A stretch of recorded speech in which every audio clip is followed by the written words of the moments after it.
Sompi. Selamat malam, Pak Roni. Selamat malam, Mbak Afi. Iya, Pak Roni Sompi, terakhir soal lie detector ini menunjukkan banyak keterangan dari tersangka AG yang ternyata benar. Ternyata tersangka AG ini tidak selalu bohong. Sejauh mana ada kemungkinan dari keterangan AG yang dilihat oleh lie detector ini benar, menunjukkan adanya tersangka lain ataupun bisa membongkar motif di balik pembunuhan ini, Pak Roni? Ya, jadi dengan bantuan dan dukungan alat deteksi kebohongan yaitu lie detector dengan ahli dari Laboratorium Forensik Baris Krim Polri, tentu ini mendapatkan suatu alat bukti baru berupa keterangan saksi, yaitu saksi AG yang juga menjadi tersangka di dalam kasus yang menyebabkan korban Angelin meninggal dunia. Nah, kesaksian ini kalau kita lihat dari nilai alat buktinya, yaitu keterangan saksi dari pasal 184 KUHP, bahwa diatur di dalam KUHP juga keterangan saksi itu minimal 2 saksi. Namun demikian dengan satu keterangan saksi ini apabila ada penguatan dari jejak-jejak yang diketemukan melalui barang bukti maupun jejak yang bisa diangkat dari lokasi kejadian, maka kita akan mendapatkan penguatan alat bukti lain berupa keterangan ahli maupun alat bukti surat. Jadi kita sementara ini sedang memperkuat keterangan saksi dari AG yang sementara sudah sebagai tersangka, agar orang lain yang disebut oleh tersangka AG ini bisa dikuatkan. Jadi kita tidak harus terburu-buru, ya, masyarakat harus yakin bahwa pekerjaan dengan sistem scientific investigation seperti ini akan sangat akurat, tidak akan terbantah di sidang pengadilan ketika alat bukti sudah terkumpul. Tidak hanya keterangan saksi semata yang berdiri sendiri, tapi ada alat bukti lain yang nantinya juga dari 20 lebih saksi-saksi yang diperiksa, kita akan juga mendapatkan alat bukti yang lain berupa bukti petunjuk. Namun demikian, mari kita ikuti saja dan beri kesempatan agar proses penyidikan ini semakin tajam untuk membuktikan keterlibatan orang lain yang telah disebut oleh tersangka AG. Begitu, Mbak Afi. Ya, Pak Roni, kita tahu bahwa tim Inavis dan juga tim identifikasi sudah berkali-kali kembali ke TKP, yaitu rumah kediaman Angelin. Apa yang sebenarnya dicari? Atau jangan-jangan juga, apakah ini juga follow up dari pengakuan terakhir AG soal keterlibatan orang-orang dekat? Ya,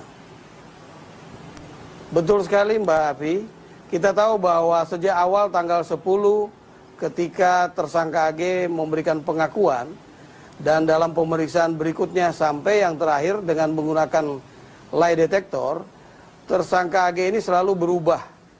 Oleh karena itu kita selalu menyesuaikan dengan perubahan keterangan yang bersangkutan untuk memperkuat. Jadi membuktikan keterangannya itu benar sesuai dengan lie detector dan benar menurut bukti-bukti berupa jejak yang kita temukan di lokasi kejadian, baik di dalam rumah maupun di halaman. Oleh karena itu kita selalu akan kembali kepada tempat kejadian perkara. Jadi proses penyidikan yang profesional adalah selalu kembali kepada lokasi tempat kejadian, dan itu yang benar. Semangat penyidik seperti ini adalah semangat penyidik yang profesional dia. Begitu, Mbak Afi. Pak Roni, sedekat apa saat ini penyidikan dengan bukti-bukti dan juga keterangan yang dilakukan oleh tim penyidik ke arah tersangka lain dalam kasus pembunuhan Angelin? Ya, tentu sedekat alat bukti tambahan satu saja dari keterangan ahli tentang jejak yang ditemukan, yang betul-betul dicari secara scientific investigation, sehingga siapapun yang akan membantahnya itu tidak akan terbantahkan karena akurasinya sangat kuat untuk membuktikan keterlibatan orang lain sebagaimana yang dijelaskan oleh tersangka AG. Yang jelas bahwa apa yang dikatakan tersangka AG ini ketika dia akan membolak-balikkan keterangan atau menarik kembali keterangannya di sidang pengadilan, dia tidak akan terbantahkan apabila ada alat bukti yang ditemukan secara scientific investigation melalui ahli-ahli forensik, ahli-ahli daktiloskopi, dan juga kedokteran forensik yang sudah mendahului memberikan keterangannya setelah adanya otopsi terhadap jenazah korban. Demikian Mbak Afi. Pak Roni, apa alasan atau latar belakang dari tersangka AG ini mengubah-ubah keterangannya? Bukankah itu juga sama saja dengan tidak kooperatif dalam proses penyidikan ini? Ya, dalam pemeriksaan kita mendapatkan penjelasan bahwa pada awal pemeriksaan kita tanggal 10 Juni yang lalu, yang bersangkutan merasa tertekan. Jadi tertekannya oleh orang lain yang telah disebutkannya di dalam penjelasannya ketika kita memeriksa dengan menggunakan lie detector. Oleh karena itu kita tidak begitu saja mempercayai keterangannya, kita perlu penguatan. Apakah seperti itu yang menyebabkan yang bersangkutan berubah-berubah? Namun demikian kita juga menggunakan ahli kriminologi untuk memperkuat apakah keterangan ini bisa dipercaya selain yang kita dapatkan dengan penguatan alat deteksi kebohongan atau lie detector, Mbak Afi. Iya, Pak Roni, kenapa kemudian tidak mengkonfrontir kedua belah pihak supaya juga dari penyidik dan juga publik tahu mana yang berkata benar, mana yang berkata bohong? Bisakah itu dilakukan?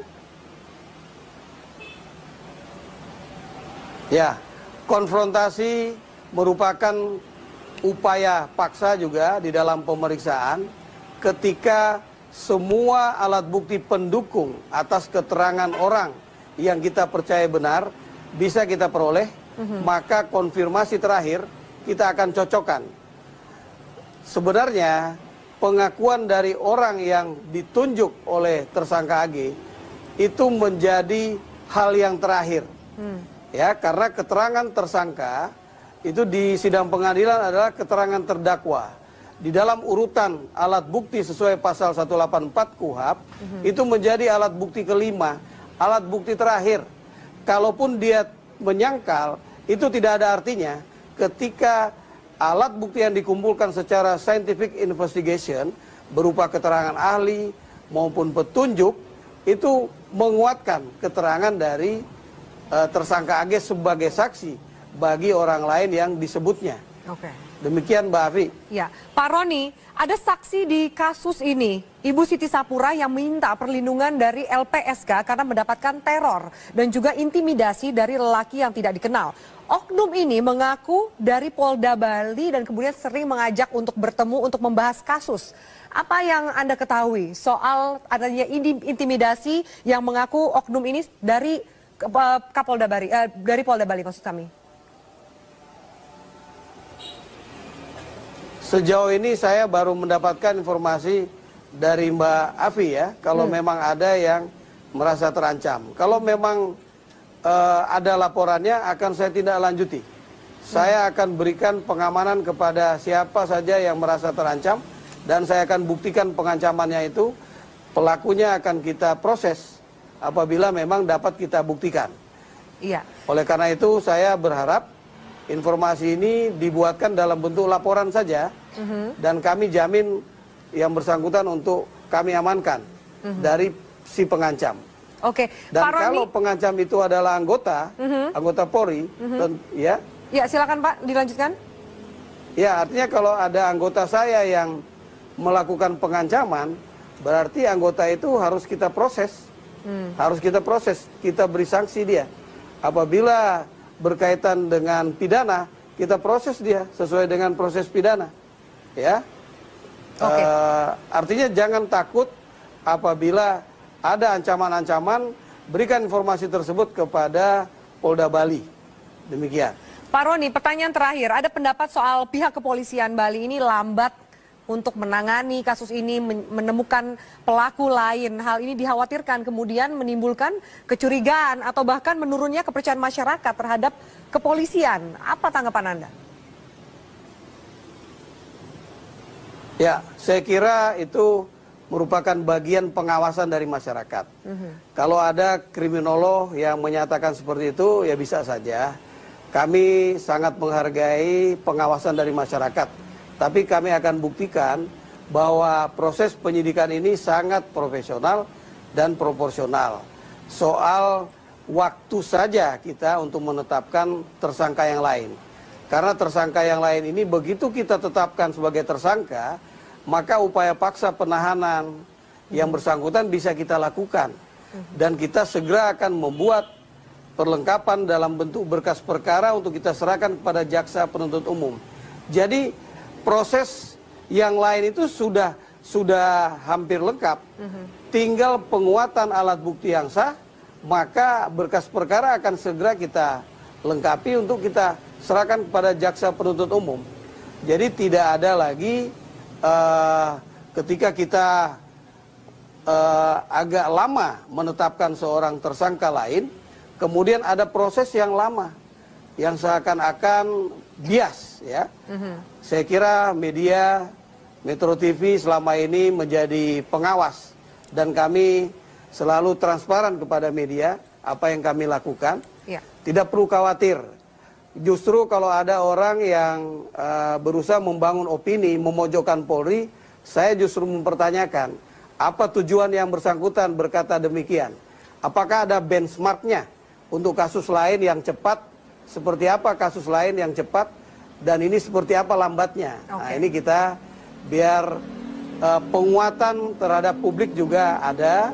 Jangan memojokkan Polri untuk manggung di dalam media. Ini saya harapkan kita jangan saling menyakiti. Karena semangat kami ini untuk mengungkap kasus, bukan ada kepentingan pribadi. Demikian Mbak Afi. Baik, Pak Roni Sompi, terima kasih atas waktu Anda di Prime Time News. Kita nantikan bagaimana kelanjutan dari penyidikan dan juga titik terang dari kasus pembunuhan Angel ini.